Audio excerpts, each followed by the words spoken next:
Greetings, everyone, and welcome to the Midweek War! I, of course, am Mad Mike. Y'all know me. With me, as always, to talk Lucha Underground is the voice of Inspired Pro Wrestling and a hater of all my parody songs, Eamon Paton. How are you? I'm not a hater. I'm a believer. I'm a believer. That's appropriate. That's a different song I could do for a different group of Lucha Underground wrestlers. No. Oh, no. I thought Ralph was only true in the wrestling ring. Let's. No, we'll stop. We'll stop immediately. Yes. We are here to talk Lucha Underground, and it was all one match this week. It was all one match, Eamon. Yes, indeed. So, ¿cuál es tu palabra? Mi palabra this week is trying to think of appropriate word. Rebirth? Is that a good one? I guess it's appropriate for this story. Yeah. Sure. Cool. I like it. My mi palabra this week is going to be Batman. Batman. Yes. Batman. I'm excited to hear. Yeah. All right. So, Eamon, I know when Lucha has these matches, it's a little bit difficult to break it down, but ¿cuál es tu bueno this week? My bueno for this week, I think we can equally say the match I think is very good overall. That stretch of Pentagon and Fenix as the last two is really great. Yeah, it was really a lot of fun. Like I like that those two were I love that those two were the ending two guys because I think they were the best guys to do it. To do that with. I'm not quite with you on that one. Okay. I'm not quite with you on that just one. Based off, I don't know. I just really love the story that Matt Stryker particularly told of like these guys came in at the same time. Like this was they're very like linked in the same way, even though their stories haven't like kind of crossed in a way. But they're very like they're I think the two of the bigger representations of like Lucha Underground. You know what I mean? Yeah. In that sense, I really loved it, and I thought it was really great for them to be the ones that duke it out at the end. Mi bueno this week is obviously got to go to the comeback of Mil Muertes. I like how they even took notice to see that he had the new mask on, and the mask. And I'm not sure if you picked up on this last week from the little we saw in Mil, but I definitely saw it this week. The new parts of his mask were like stitched together from where Matanza ripped it open. Yep. Yeah. Really cool. I'm very excited for Muertes and Cuerno, assumedly going forward, because though Muertes is absolutely amazing. Cuerno, I think, is one of my underrated favorite guys in Lucha Underground. I think he's delivered consistently to a point where I'm very excited for this match. Yeah, Cuerno can be super good when he has like a good storyline behind it, and I assume they're gonna have a Grave Consequences matches. I assume maybe like a Hunter's Paradise match. I don't know what the fuck kind of match they're gonna have. I'm excited to find out. Yeah. But yeah. But not every show is perfect. We all know this. Eamon, ¿cuál es tu malo this week? My malo for this week. It's hard. Obviously it's hard because it's one match.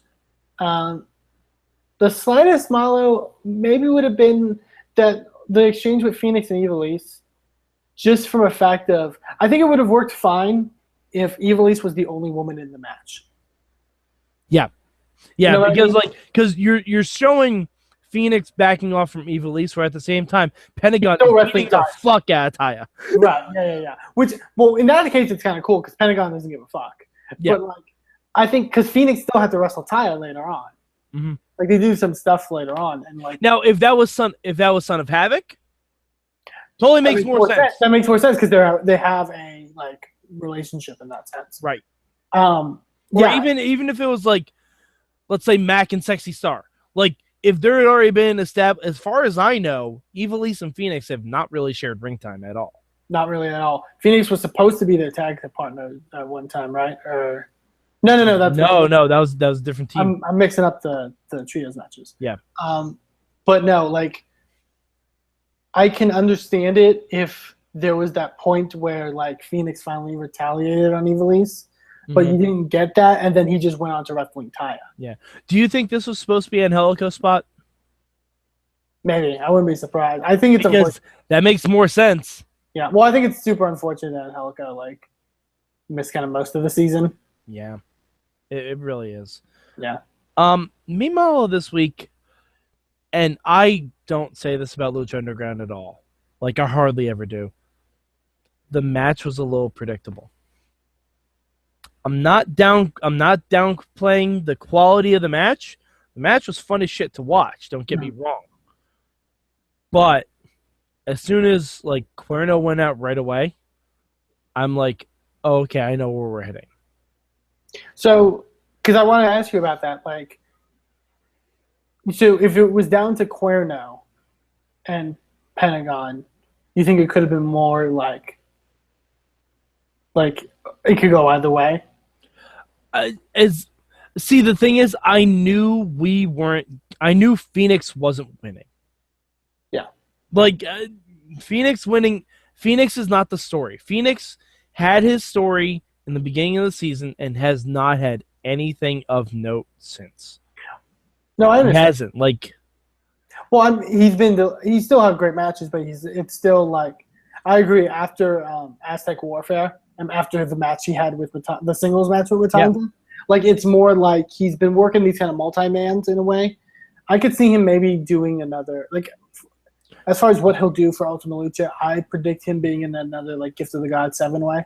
No. What I think is going to happen for Ultimate Lucha, I think, because it was Johnny Mundo who took Fenix out of their trios.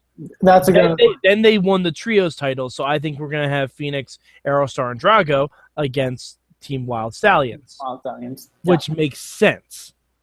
But at the same time, I feel, and I felt this way last week too, like Fenix felt off. Not in his wrestling, but just why was he there?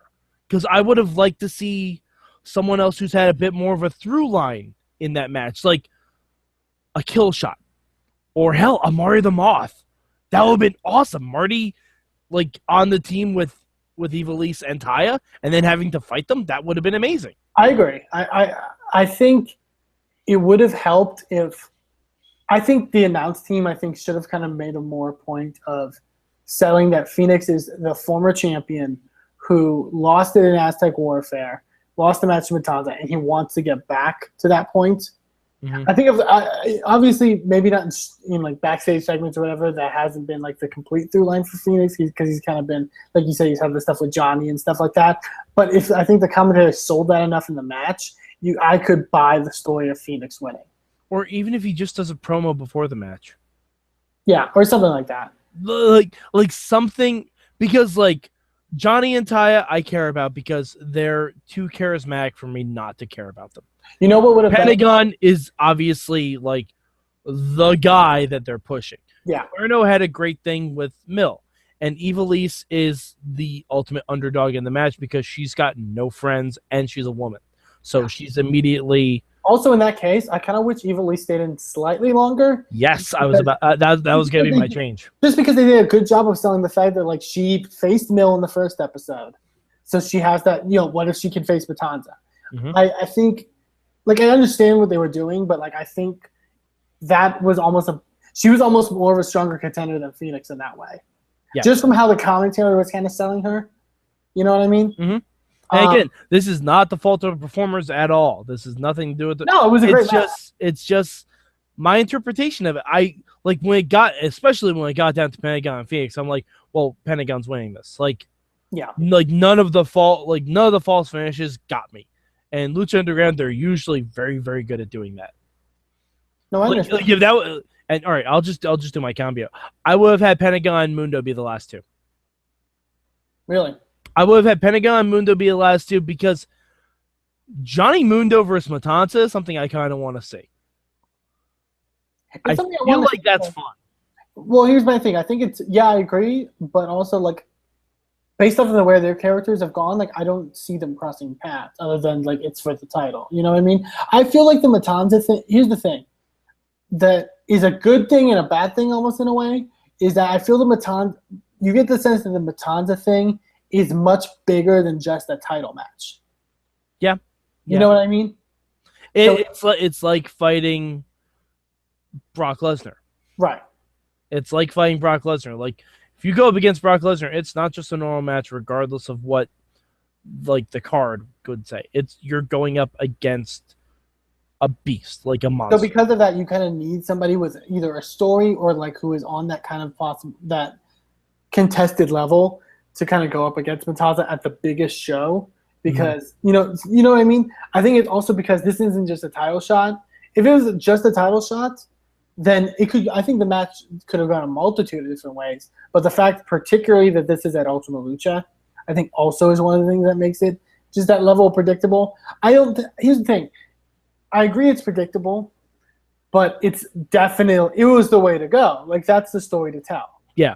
But, like, see, the thing is, no one else in this match has had anything that even remotely crossed over with Matanza. Now, if you had Pentagon take the opposite team last week, like, and because Chavo was originally supposed to be was on the team. You're actually right. Chavo was on the other team, and he took him out. El Dragon Azteca, Mysterio, Son of Havoc. Well, Dragon Azteca was on the team. Oh, Dragon. I'm sorry, but Puma. Still, Puma. That's what I was thinking of. Puma, Ray, Son of Havoc, and Pentagon. You put those four guys in a match, I will not know who wins that match. Yeah, because I think Puma and Mysterio, especially, I think. And Havoc is a dark horse pick too, because Havoc is always a dark horse pick. Right, but I think even those three, Puma, Pentagon, Mysterio, feel more like any of these guys could take on Matanza, because we haven't seen Puma Matanza. We haven't seen Mysterio Matanza since they were the last two in Aztec Warfare. Mm-hmm. You know what I mean? Yeah. I agree with you completely. Yeah, I would. That's what I would. Yeah, that's what I would change. Is that Pentagon should have been on the other team? Yeah, because I'm not saying Pentagon versus Matanza is the right call in my opinion. Yeah, I still feel that's the right call. I just would have liked a little less predictability in getting there. I think here's the thing. I agree with you completely. I also think that's why the crowd kind of benefited, because they haven't seen the whole backstage promos with Pentagon. So I feel to them, it could have gone more ways than to what we feel. This is true. I can see that. Oh, by the way, and I wanted to mention this, a supplemental bueno for Vampiro. Yeah, Vampiro was because his reaction at the end of the match, that was good. Mm-hmm. That was really, and the best part is the crowd had no idea why he was reacting like that, and that's why Pentagon Jr. is Batman. He is Batman. Because Dark Knight Rises, Pentagon guy's back broken. He went to an odd bald mystic who fixed him, but then said, "You're still not ready." Batman goes back anyway. He fights the big monster with a weird mask and a sidekick that is oddly European. Basically, I'm waiting to see a Cero Miedo logo in the sky. Yeah. But yeah, that's... Also, I want the congressman to find out that Pentagon Jr. is related to someone right before Pentagon Jr. dies. And then it eventually ends up in a cafe with, let's say, Sexy Star. This has gone too far. Off the rails. But no, so I guess gotta wrap this up. Pentagon wins. Yes. And threatens to break Matanza and Dario's bones. Yep, all of them. All of them. All of them, every single bone. Even I agree with the prediction. Oh, by the way, in case you didn't know, his name is Pentagon Jr. Cero Miedo. Just in case you didn't know. I think I agree completely with the predictability of the match a bit. This still didn't harp on the fact that I am so excited for this match at Ultima Lucha. Oh, don't get me wrong. Ultima Lucha, I'm fucking hyped for. But, I mean, and you know what it is? this is kind of Lucha Underground's fault because I now hold it to a higher standard Right. than the other wrestling shows. I mean, No, I understand that. yeah, that's just the way I see it now. And for this to be such a and you know what? Even if it was by the numbers like this, if they had thrown in a segment at the end with like the cops or something like that, I probably would have forgiven the whole thing. Yeah. Probably would have forgiven the entire thing. I can understand that. Yeah, because like even at the end when Pentagon was celebrating, I'm like, okay, where are we getting next? Where's the Marvel ending? And then it just went to black. I'm like, aw. We've done it a couple weeks in a row now, and it makes me sad. Yeah. I miss the Marvel endings. Yeah. Actually, no, I think because the Mill stuff was a Marvel ending. Yeah, I was gonna say the Mill stuff was a Marvel ending. Okay, yeah. Never mind then. Yeah. Yeah, so we're good. All right. So Eamon, where did you rank Lucha Underground this week? Lucha's still number one for me. I think that both from I do agree with your points. I do think still it was the better show this week, just because NXT didn't completely do it for me this week. Okay. And Impact, duh. Lucha is number 2 for me this week. Again, just the predictability. Like that's really the only reason. There was nothing wrong with the match. The match I thought was a lot of fun. I would have liked to see a little bit more Ivelisse Taya stuff. Yeah. Like I will say without Mundo in the mix, like I would have liked to see them actually go at it a little bit, but we're saving that for Ultima Lucha, I assume. But I will say, like, and this is gonna make me sound weird, but it's not meant to sound weird. My favorite parts of the match were just when like Johnny and Taya would be doing stuff, and then Pentagon would just randomly run up and just kick her in the thigh. Like those are my favorite things. Like just the timing of it. Well, yeah, because Pentagon had the thing where he was a berserker and wanted to attack everyone at any time. There was no like down period for him. Yeah. Because he had no allegiances in that match at all. Mm-hmm. So yeah, I mean it worked, but I'm so hyped for Ultima Lucha though. I can't wait for that match. Do you think that's gonna be like a stipulation match, or you think it's gonna be like a Sarah Mayoto match? I could see that. That's what I'm thinking. I could definitely see that. Do you think we're going to see light tubes again? Because I think we're going to see light tubes again. I'm going to get really scared. I'm going to get real scared. But Me too. Okay, before we do our plugs, I think now is the best time to mention that in about a month, we will be having a guest here on the Midweek War, and that guest is El Hijo del Cueto himself, Krista Joseph. He will be coming back on this show to talk Ultima Lucha. Now, there's conflicting reports. I think it's going to be right after Ultima Lucha Part 2. If not, it might be in the middle of a Part 2, Part 3. We'll see what happens. But, he's definitely going to be on the show. So, in the coming weeks, if you have questions for him, please email them to us at goodtimes@wrestlingmayhemshow.com. And we will absolutely ask him those questions, unless they're about his alter ego. we don't talk about that. We don't talk about that anymore. I might make one joke. All right, so Eamon, where can we find you on the internet? You can find me on Twitter at Eamon2, please, and also check out Inspire Pro Wrestling, the company I'm involved with, over at inspireprowrestling.com. All right, you can find me at MadMike4883 on the Twitter machine. Also, feel free to check at Mayhem Show every Wednesday night. As soon as I get around to it, look for that hashtag MM, and I live tweet Lucha Underground. And there weren't many jokes this week because it was one match, but still, look out for it. It's a good time. All right, so for Eamon Paton, I'm Mad Mike, and this has been your Midweek War.